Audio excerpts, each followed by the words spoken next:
दोस्तों एक बार फिर से स्वागत करते हैं आपका अपना यूट्यूब चैनल सुमन क्लासेस पर। हम लोग अभी इस वीडियो के अंदर बीपीएससी शिक्षक भर्ती 2023 में भारतीय राष्ट्रीय आंदोलन के अंदर भारत के बाहर प्रमुख क्रांतिकारी संगठन को पढ़ेंगे और ये भारत के बाहर क्रांतिकारी संगठन ने किस प्रकार से काम किया इसके बारे में थोड़ा डिटेल से जानेंगे। साथ में ये जो वीडियो है सभी शिक्षक अभ्यर्थियों के लिए अति महत्वपूर्ण है क्योंकि इसमें भारतीय राष्ट्रीय आंदोलन सभी के शिक्षक अभ्यर्थियों के सिलेबस में रखा गया है। इसलिए इस वीडियो के अंदर आप लोग शुरू से अंत तक ज़रूर देखिएगा। साथ-साथ में इसके अलावे जो हम 13 वीडियो पढ़ाए हैं, 13 क्लास किए हैं, उसको अगर नहीं देखें तो निश्चित रूप से आप ज़रूर देख लीजिएगा, वहाँ से भी आप लोगों को फ़ायदे पहुँचेगा। तो इस वीडियो को शुरू करते हैं दोस्तों, अंत तक ज़रूर बने रहिएगा। शुरू करने के पहले आप हमारे यूट्यूब चैनल सुमन क्लासेस पर नए हैं आए हैं तो निश्चित रूप से आप सब्सक्राइब कर लीजिएगा। दोस्तों शुरू करते हैं, अंत तक बने रहिएगा। देखिए, भारतीय राष्ट्रीय आंदोलन विदेशों में क्रांतिकारी संगठन। तो इसमें सबसे पहले जानते हैं विदेशों में क्रांतिकारी आंदोलन यानी भारत के संगठन को जो विदेशों में बनाया था किनके द्वारा, तो इन सभी चीज़ों को देखते हैं। विदेशों में क्रांतिकारी संगठन में हम लोग सबसे पहले बात करेंगे इंग्लैंड। उसके बाद जो बात करें उत्तरी अमेरिका और उस उत्तरी अमेरिका में यूएसए और कनाडा में जो संगठन बनाए गए थे, इसी पर हम लोग बात करने वाले हैं। विदेशों में क्रांतिकारी संगठन के अंदर सबसे पहले कहाँ पर देखेंगे, इंग्लैंड में जो भारत के लोगों के द्वारा क्रांतिकारी संगठन बनाए गए थे, उन क्रांतिकारी संगठन ने अपने देश के लिए क्या-क्या काम किए, किस प्रकार से उन्होंने स्वतंत्रता संग्राम में अपना योगदान दिए, उसको देखते हैं। और उसके बाद हम लोग देखेंगे उत्तरी अमेरिका के अंदर क्रांतिकारी संगठन और उस उत्तरी अमेरिका में यूएसए के अंदर और कनाडा के अंदर जो बनाया गया था संगठन, उसके बारे में। इसी क्रम में सबसे पहले हम लोग जानते हैं Indian home rule league. Indian home rule league की बात करें, इंडियन होम रूल लीग दोस्तों ये इंडियन होम रूल लीग है और एक होम रूल आंदोलन है वो अलग है और ये अलग है। इंडियन होम रूल लीग की बात करें तो इंडियन होम रूल लीग की स्थापना 1905 ईस्वी में किया गया था। याद रखिएगा इंडियन होम रूल लीग की स्थापना 1905 ईस्वी में किया गया था। इसके जो संस्थापक थे श्याम जी कृष्ण वर्मा। याद रखिएगा इंडियन होम रूल लीग के संस्थापक कौन थे, श्याम जी कृष्ण वर्मा। और ये श्याम जी कृष्ण वर्मा जो थे एक आर्य समाजी थे, यानी आर्य समाज को इन्होंने मानते थे। इस तरह से याद रखिएगा इंडियन होम रूल लीग की स्थापना 1905 में श्याम जी कृष्ण वर्मा के द्वारा। लेकिन इंडियन होम रूल लीग का जो नामकरण किया था, नामांकन करने का श्रेय जाता है वो हिडमैन को जाता है और ये हिडमैन इंग्लैंड का ही एक समाजवादी नेता था। याद रखिएगा इंडियन होम रूल लीग का नामकरण किसने किया था, तो याद रखिएगा हिडमैन।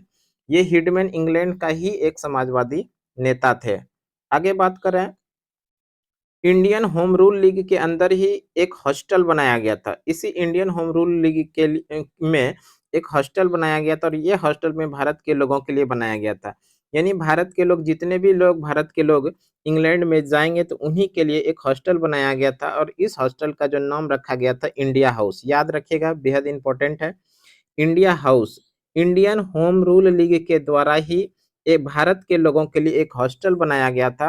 इस हॉस्टल का नाम है इंडिया हाउस। इस हॉस्टल को जो बनाया था इंडिया हाउस, श्याम जी कृष्ण वर्मा के द्वारा बनाया गया था। कई बार एग्जाम में यहाँ से सीधा सवाल पूछा गया है, इंडिया हाउस के संस्थापक कौन थे? इंडिया हाउस के जो संस्थापक थे वो श्याम जी कृष्ण वर्मा। और इसको कब बनवाया था ये भी ध्यान रख लीजिएगा, 1905 में ही बनवाया था इंडिया हाउस को। इसी इंडिया हाउस में जब 1906 में विनायक दामोदर सावरकर इंग्लैंड गए थे कानून की पढ़ाई करने के लिए, तो इसी इंडिया हाउस में वो रुके थे। हम लोग बात कर लेते हैं बीडी सावरकर यानी विनायक दामोदर सावरकर। तो विनायक दामोदर सावरकर की बात करें तो विनायक दामोदर सावरकर ने 1904 में अभिनव भारत संगठन की स्थापना किया था और ये अभिनव भारत संगठन की स्थापना में बीडी सावरकर का जो साथ दिया था वो जीडी सावरकर ने। तो ध्यान रखिएगा बीडी सावरकर के द्वारा अभिनव भारत संगठन की स्थापना 1904 में किया गया था। और दूसरी तरफ इंग्लैंड में ही इन्होंने एक संस्था बनाया जिसका नाम है फ्री इंडिया सोसाइटी। याद रखिएगा जब ये 1906 में इंग्लैंड पढ़ाई करने के लिए गए तो उस इंग्लैंड में जाकर बीडी सावरकर ने एक संस्था बनाई। इस संस्था का नाम है free India society. Free India society कब बनाया था, 1906 ईस्वी में बनाया था। और फ्री इंडिया सोसाइटी बनाया कहाँ पर था, तो ये ध्यान रखिएगा इंग्लैंड में बनाया था। इसी फ्री इंडिया सोसाइटी के सदस्य के रूप में पहले सदस्य बने कौन, ध्यान रखिएगा फ्री इंडिया सोसाइटी के पहले सदस्य जो बने वो मैडम भीखाजी कामा बने। याद रखिएगा मैडम भीखाजी कामा पहले ऐसे पहले ऐसे बने जो फ्री इंडिया सोसाइटी के सदस्य बने, याद रखिएगा। मैडम भीखाजी कामा पहले पारसी, ये तो धर्म के पारसी थे, लेकिन ये फ्री इंडिया सोसाइटी से जुड़े और इनके सदस्य बने। और दादा भाई नेहरू की निजी सचिव भी रही, याद रखिएगा। मैडम भीखाजी कामा जो थी वो दादा भाई नेहरू के निजी सचिव थी। मैडम भीखाजी कामा के बारे में और भी सवाल है इंपॉर्टेंट, देखते हैं। 1907 ईस्वी में अंतर्राष्ट्रीय समाजवादी सम्मेलन, 1907 में अंतर्राष्ट्रीय समाजवादी सम्मेलन जर्मनी के स्टुटगार्ट में हुआ था, और इसी जर्मनी के स्टुटगार्ट में अंतर्राष्ट्रीय समाजवादी सम्मेलन में भाग ली थी मैडम भीखाजी कामा ने। और इसमें भाषण के साथ साथ में पहली बार विदेशों विदेशों में तिरंगा झंडा फहराया था। बेहद इंपॉर्टेंट सवाल बनता है दोस्तों कि विदेशी धरती पर पहली बार झंडा किसके द्वारा फहराया गया? इसी भीखाजी कामा के द्वारा, मैडम भीखाजी कामा के द्वारा फहराया गया था 1907 में। और कहाँ पर? तो जर्मनी के स्टुटगार्ट में। और ये जर्मनी के स्टुटगार्ट में किस अवसर पर? तो अंतर्राष्ट्रीय समाजवादी सम्मेलन का जब सम्मेलन चल रहा था उसी दरमियान में पहली बार विदेशी धरतियों पर तिरंगा झंडा फहराया गया था। और इस झंडे का जो कलर था इस समय, ये भी ध्यान रख लीजिएगा, पीला, हरा और लाल। ये झंडा कितने कलर में थे? 3 कलर में थे। और ये 3 कलर कौन कौन था? पीला, हरा और लाल। इस तरह से मैडम भीखाजी कामा के बारे में ये सवाल बेहद इंपॉर्टेंट है कि दादा भाई नेरोजी के निजी सचिव रही, साथ साथ में किसी विदेशी धरती पर पहली बार झंडा फहराने का गौरव किसको प्राप्त है? मैडम भीखाजी कामा को। कहाँ पर फहराई थी? जर्मनी के स्टुटगार्ट में। किस अवसर पर? अंतर्राष्ट्रीय समाजवादी सम्मेलन का बैठक चल रहा था, इसी दरमियान में पहली बार विदेशी धरती पर तिरंगा झंडा फहराया गया था मैडम भीखाजी कामा के द्वारा। मैडम भीखाजी कामा के बारे में और भी सवाल है इंपॉर्टेंट, ये देख लेते हैं। मैडम भीखाजी कामा को भारतीय क्रांति की मां कहा जाता है, यह भारतीय क्रांति की जननी कहा जाता है, याद रखिएगा। भारतीय क्रांति की जननी या भारतीय क्रांति की मां किसे कहा जाता है? मैडम भीखाजी कामा को कहा जाता है। आगे बात करते हैं। फ्री इंडिया सोसाइटी का नेतृत्व मैडम भीखाजी कामा द्वारा भी किया गया था, याद रखिएगा। फ्री इंडिया सोसाइटी का नेतृत्व मैडम भीखाजी कामा द्वारा भी किया गया था। आगे सवाल है, बीडी सावरकर, विनायक दामोदर सावरकर ने ही फ्री इंडिया सोसाइटी का गठन किया था। और उसमें जो पहले ऐसे सदस्य के रूप में बने थे वो मैडम भीखाजी कामा। उसके बाद जो इनके सदस्य के रूप में बने थे वो मदन लाल धिंगरा थे, याद रखिएगा, मदन लाल धिंगरा को। बीडी सावरकर के सहयोगी थे, काफी नजदीक थे, और इन्होंने भी फ्री इंडिया सोसाइटी में अपना योगदान दिया था। इसी मदन लाल धिंगरा ने करजन वैली और कोबास लोलक्का दोनों को 19 जुलाई 1909 को गोली मारी थी, ध्यान रखिएगा। कब? 1909, 19 जुलाई 1909 को गोली मारी थी। करजन वैली को और कोबास लोलक्का को, दोनों को गोली मारी थी। किसने? मदन लाल धिंगरा ने। और मदन लाल धिंगरा बीडी सावरकर के काफी नजदीक थे। Madan Lal Dhingra free India society के सदस्य के रूप में भी इन्होंने कार्य किया था। आगे बात करते हैं। 17 अगस्त 1909 ईस्वी को मदन लाल धिंगरा को इंग्लैंड में ही फांसी की सजा दे दी जाती है। करजन वैली और कोबास लोलक्का को गोली किसने मारी थी? तो ध्यान रखिएगा, मदन लाल धिंगरा ने। मदन लाल धिंगरा वीडी सावरकर के काफी नजदीकी थे। इसी मदन लाल धिंगरा ने करजन वैली और कोबास लोलक्का को इंग्लैंड में ही गोली मारी थी 19 जुलाई 1919 को। और इसीलिए इनको गिरफ्तार करके 17 अगस्त 1909 ईस्वी को मदन लाल धिंगरा को इंग्लैंड में ही फांसी दे दी गई थी। आगे हम लोग देखते हैं अमेरिका का क्रांतिकारी संगठन। अमेरिका, अमेरिका का कुछ क्रांतिकारी संगठन, इसमें सबसे पहले जानते हैं रामपुरी के द्वारा। रामपुरी पंजाब के क्लर्क थे, पंजाब के में एक क्लर्क के रूप में कार्य करते थे।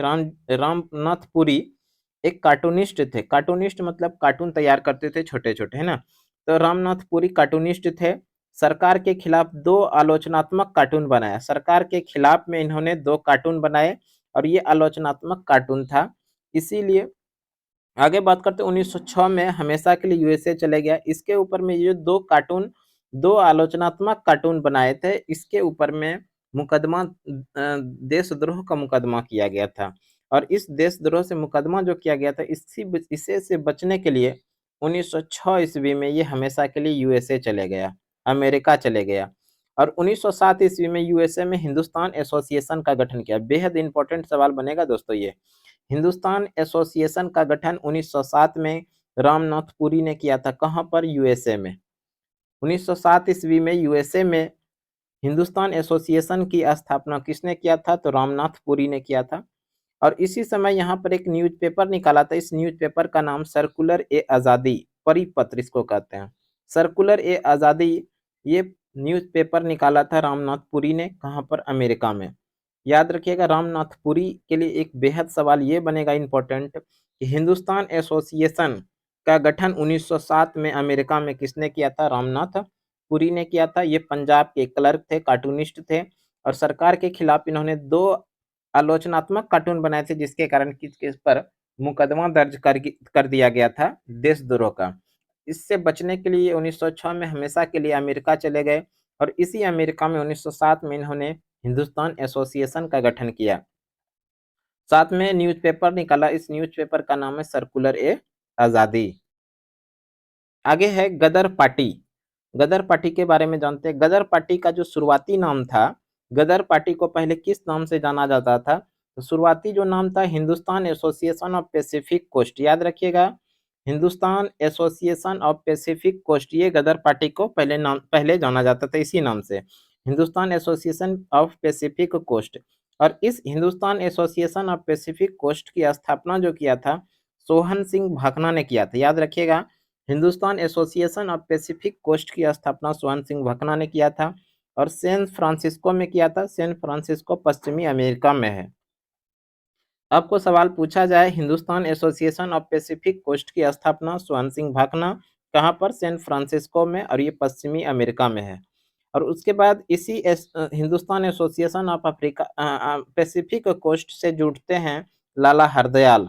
जब ये Hindustan association of Pacific coast से जुड़े लाला हरदयाल, तो इन्होंने सबसे पहला ही काम किया कि इस संगठन का नाम बदल के गदर पार्टी कर दिया। Hindustan association of Pacific coast का नाम बदलकर गदर पार्टी किसने किया था? तो लाला हरदयाल ने किया था। और ये जो काम किया था, ये 1913 में किया था।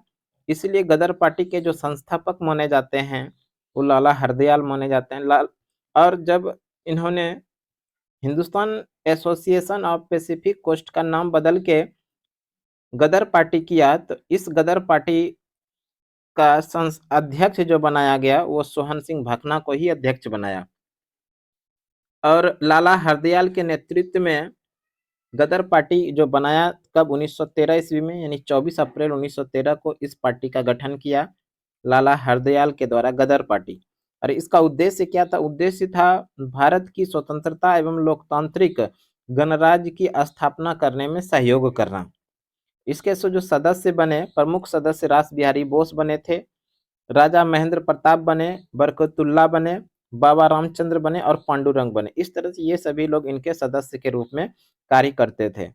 इधर अगर हम लोग बात करें, लाला हरदयाल ने एक पत्रिका भी निकाला, और इस पत्रिका का नाम है गदर पत्रिका। याद रखिएगा, लाला हरदयाल ने एक पत्रिका भी निकाला। पत्रिका का नाम क्या है? गदर पत्रिका।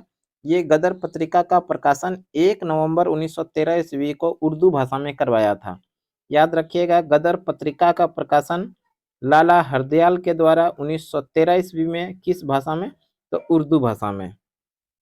और आगे देखते हैं, सवाल है दोस्तों, 1914 ईस्वी का वर्ष, पहले वर्ल्ड वार शुरू होनी थी, उसी समय इसके सक्रिय सदस्य ज़्यादा दिन तक ये संस्था कार्य नहीं कर पाए, और ये संस्था धीरे धीरे खत्म हो गया। 1914 में जो प्रथम विश्व युद्ध हुआ, इसलिए ये ज़्यादा सक्रिय नहीं हो पाई ये संस्था। तो इस तरह से दोस्तों, आज हम लोगों ने कुछ महत्वपूर्ण क्रांतिकारी संगठन पढ़े, और ये क्रांतिकारी संगठन विदेशों में बनाए गए थे भारतीयों के द्वारा। हमें उम्मीद है कि इस तरह का छोटे-छोटे वीडियो आप लोगों के लिए उपयोगी ज़रूर साबित होगा। तो आज के लिए इतना ही दोस्तों, अगले क्लास में फिर से मिलते हैं, तब तक के लिए धन्यवाद। जय हिंद।